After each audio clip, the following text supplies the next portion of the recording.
날씨 맑음. 7월 8일 월요일.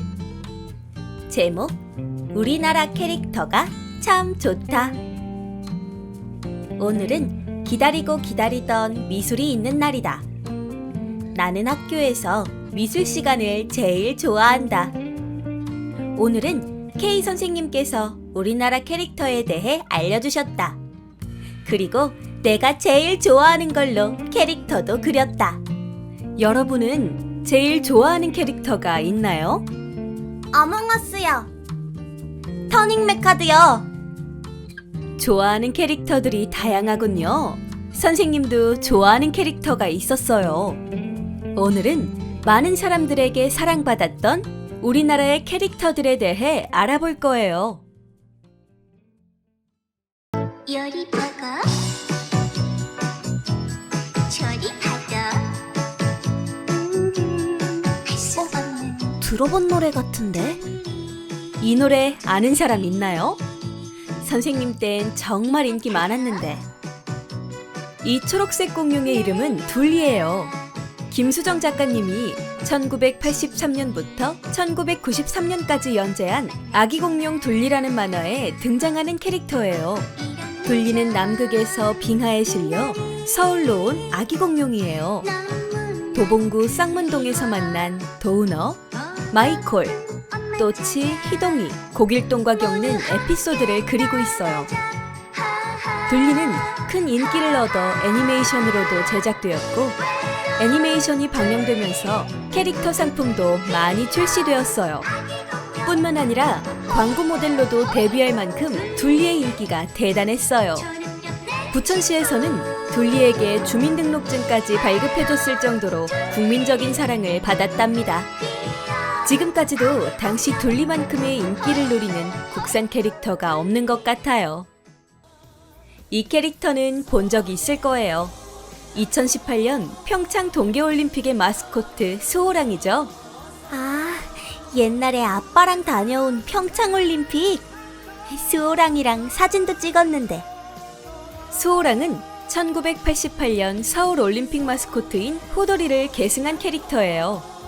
88 서울올림픽은 대한민국 역사상 가장 주목받는 행사였고 행사의 마스코트인 호돌이에 대한 관심도 뜨거웠답니다. 호돌이 캐릭터 상품이 쏟아졌고 애니메이션, 만화까지 만들어졌죠.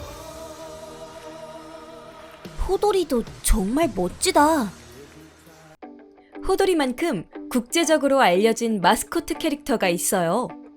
1993년 대전에서 열린 과학 엑스포의 마스코트인 꿈돌이와 꿈순이예요.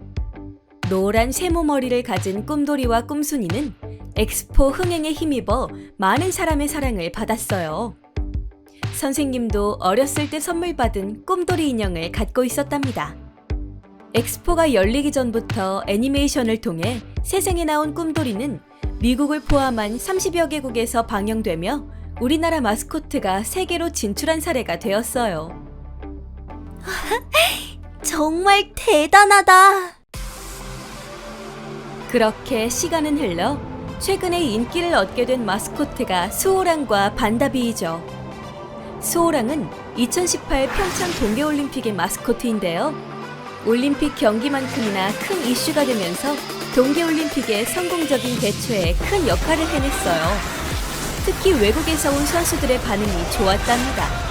국제올림픽위원회에서 진행한 마스코트 투표에서 1위를 차지하면서 세계적으로 우리나라의 캐릭터의 우수함을 뽐내기도 했죠.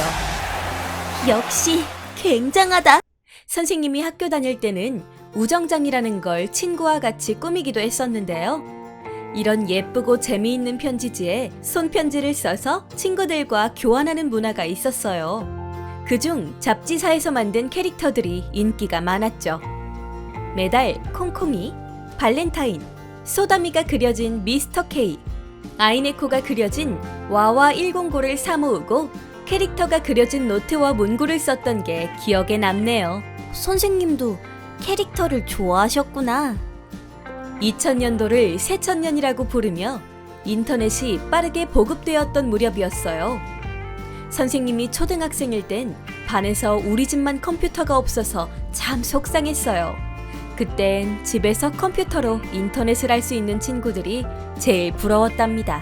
나도 우리 반에서 나만 스마트폰이 없는데. 인터넷으로 메일을 주고받고 게시판에 글을 올리고 댓글을 다는 문화가 생기면서 플래시 애니메이션이 크게 인기를 얻게 되었어요. 그리고 플래시 애니메이션에 등장하는 캐릭터 마시마로, 뿌까, 졸라맨이 크게 사랑을 받았답니다.